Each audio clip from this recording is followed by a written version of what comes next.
Good evening, everybody. It's John here from Tutor to You. Welcome you along to the first in our little series of revision live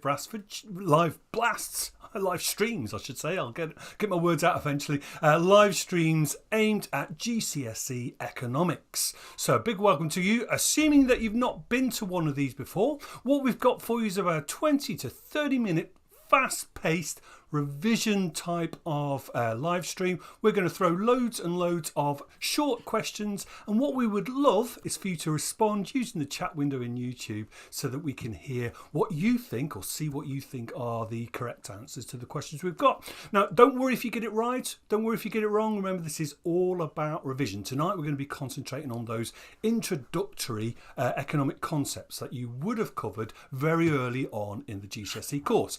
The primary purpose of the live streams over the next few weeks are to cover some of the topics that should have been you should have had covered in your first year of the GCSE. So that's what we're going to be looking at next week. I think we're looking at economic growth. Now, tonight I am joined by two of our longest serving and most well respected presenters. I've got Nicky in the middle of the screen and I've got Peter on the right hand side. Good evening, both.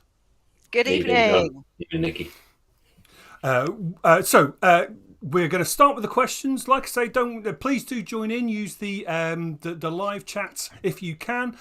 Another thing for you to be aware of is the PowerPoint that we're using to ask a question tonight will be available for you to download as soon as this live stream finishes, and then you'll be able to look through that again. Of course, you can also see the recording of this. Right, I think we might be ready. Shall we get cracking?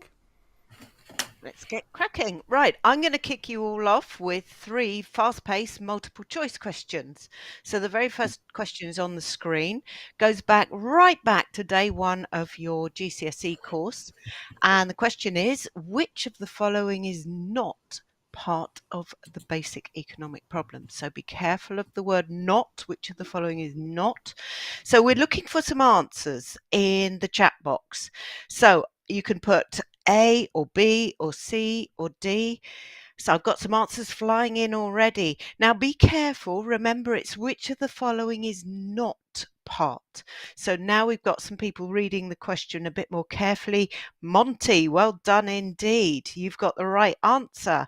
Cassie, excellent. Hamden is not quite right. Have a think again. So the very first question, the answer is D. It's unlimited resources. Of course, if there were unlimited resources, we wouldn't have a subject to study, would we? Okay, let's move on to question 2. Which of the following is the best definition of opportunity cost? So we're looking for the best definition. Again, right back at the beginning of your course, thinking about definitions, how important definitions are. Benjamin is saying C. Kitty's saying C. So we got Lars saying C as well. Nice to see some of these names coming up. Monty, you're back in again with C. So let's have a look and see what the answer is. The answer is indeed C. Well done, all of you. That's fantastic. The value of the next best alternative, that is foregone when making a choice. Absolutely important to get that one right. Well done.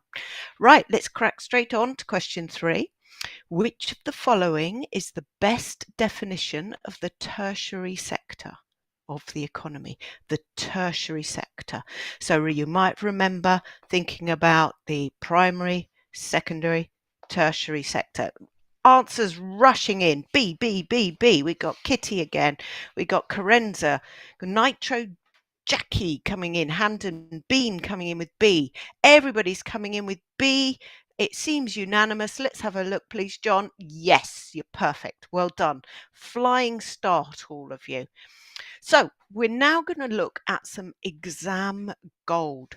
It's well worth putting all these exam golds together somewhere because they do add up to be really important. You do have to know your specification very, very carefully. When you're looking around at websites or you're looking around in textbooks, you might come across the quaternary sector. Now that includes education and information and public sector. But your exams at GCSE will only ask about primary, secondary and tertiary. It might be useful to know quaternary, but you don't need to know it for the exam. Right, I'm going to hand over to Peter. Thanks, Nicky. So this is a categorised activity we've got coming up here.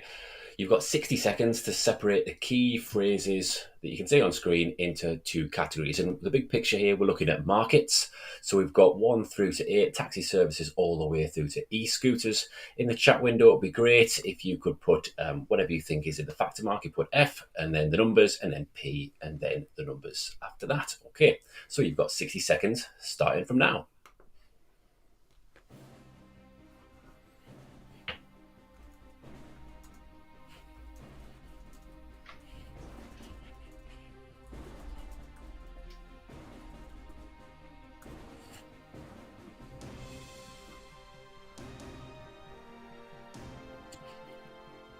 Tell us which numbers relate to factor markets and which numbers relate to product markets. Think about your factors of production here. Some answers coming in.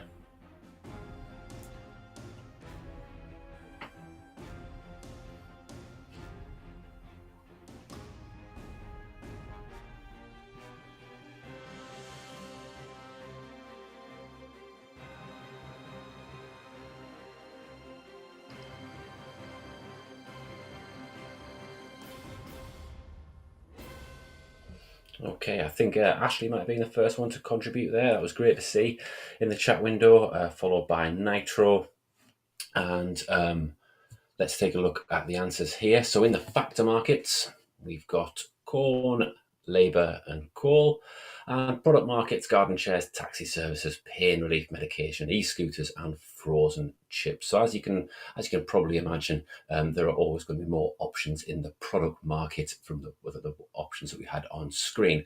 So let's just take a look at a little bit of an explanation before we hand over to Nicky why that is what it is. So a factor market is a market for your factors of production: land, labour, capital, and enterprise. Okay, so always think of those FOPs when we're trying to identify which market is which. And a product market, of course, is a market that concentrates on the final sale of a product or a service. Right, now we're going to have a look at the bubble quiz. So this is quite an interesting quiz. Remember here, if you haven't played this before, if you're new to us this evening, that in the bubble quiz, we get a number of answers here. We have to identify the right answers. So we're given a question. There are 4 possible answers, and the number of answers can range from 0, it could actually be 0, all the way up, could be 1, 2, 3, or 4. So what we want to see in the chat window are the letters that identify which of these are correct, which of the bubbles are correct. So let's have a look at our first question.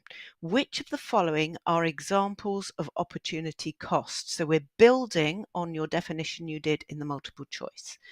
Is it a person who chooses to work on a bank holiday instead of visiting their family? Is that opportunity cost? A student chooses to study for an exam instead of going for a party. A business chooses to invest in new equipment instead of hiring more workers, or a government choosing to build a new highway instead of a new school. So, SEM, is that right? SEM, A, B, C, and D, you're saying. Okay, let's have a look. Beaters is saying C, Monty's saying all, Sega saying all, Kitty, oh, in fact, I just can't look at you all. You're just fantastic. Tom, well done. That's brilliant. You're all right. It's all of them. So opportunity cost is such a useful concept. Don't ever lose it and forget about it in an exam. You can always use it.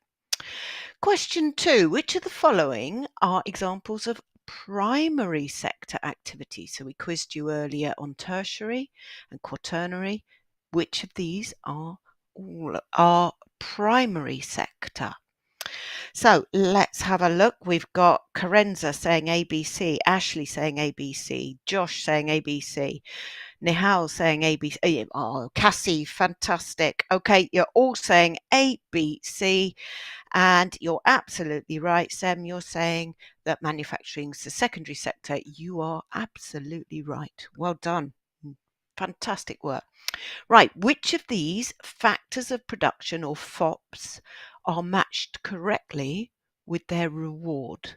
So does labour get wages, enterprise get interest, land get rent, capital get profit? Let's be having your answers.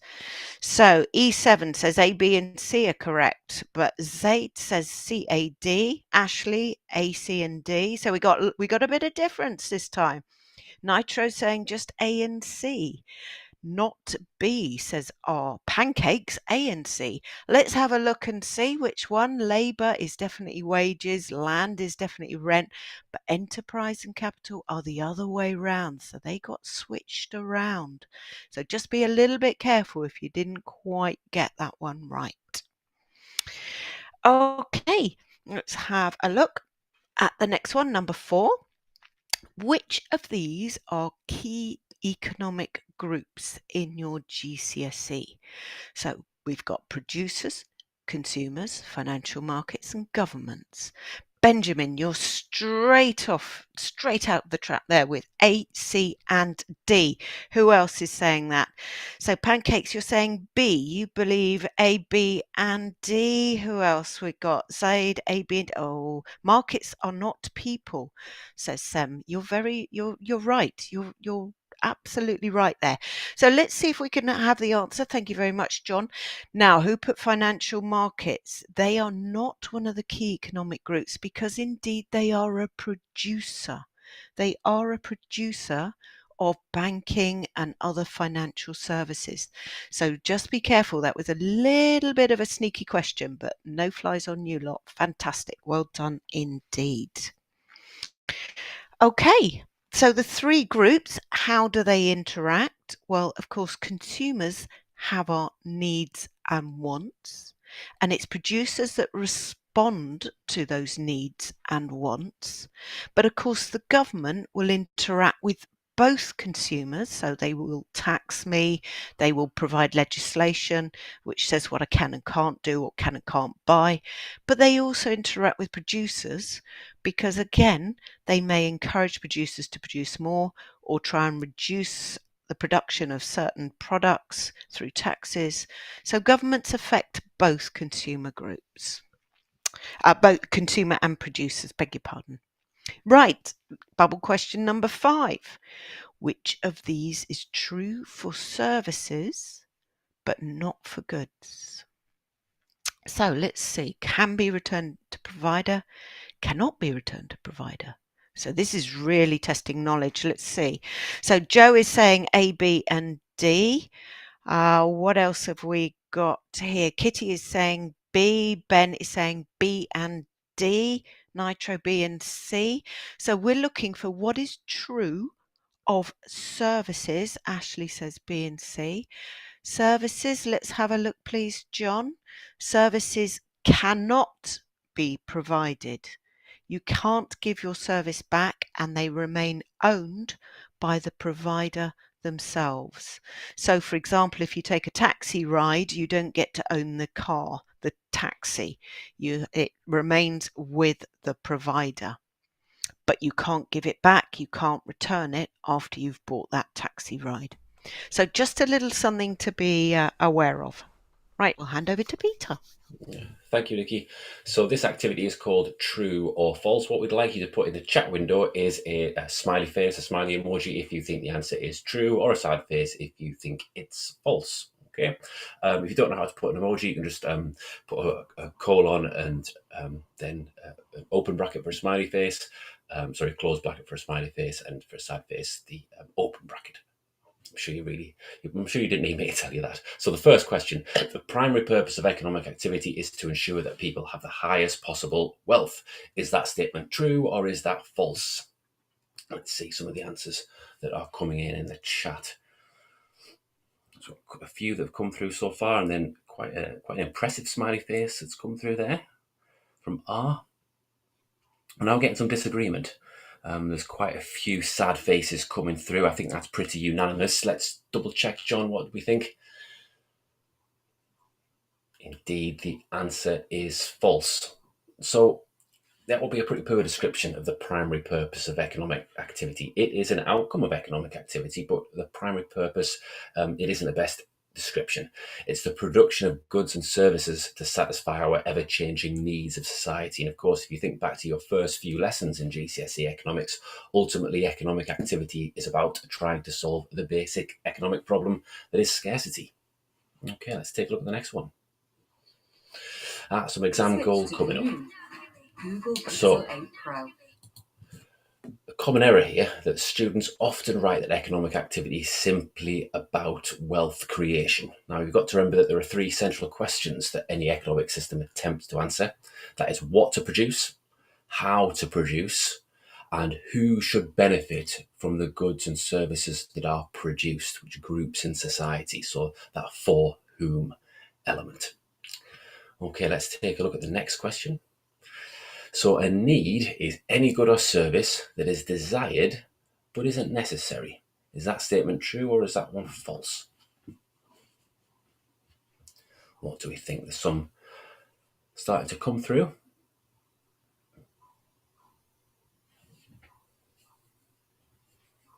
Think about your definitions of wants and needs and whether that would be a good fit. Got Ashley saying false, SM saying false, R saying false. Some really quick answers coming through here. I think we're pretty on the ball. Let's take a look, John. Indeed, this statement is false too. A need is any good or service that we require, that's necessary for our survival. So think about the basics such as food and water and shelter. Whereas a want, that's something that we desire. It's something that we would like to have, but isn't necessary. I might want the latest iPhone or Xbox or PlayStation, but I don't need it. I do need food or shelter. So just to wrap things up from me here, let's take this a little bit further, and I'd like you to give me two in the chat window, two examples of a product that would be considered a want rather than a need. Off you go.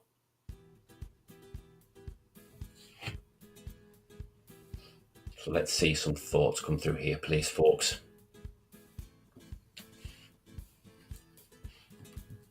Really quickly there from some of us there.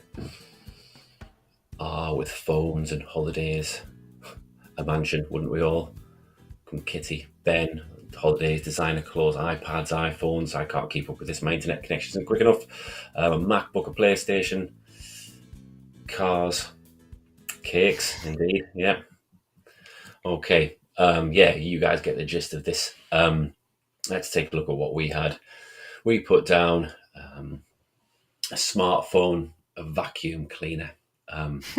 Things that we want rather than what we need. I don't know whether I want a vacuum cleaner. I think I probably need one of those in my house. The amount of mess my children make. But yeah, you had some really good examples in the chat there, folks. I'll hand you back over to Nicky.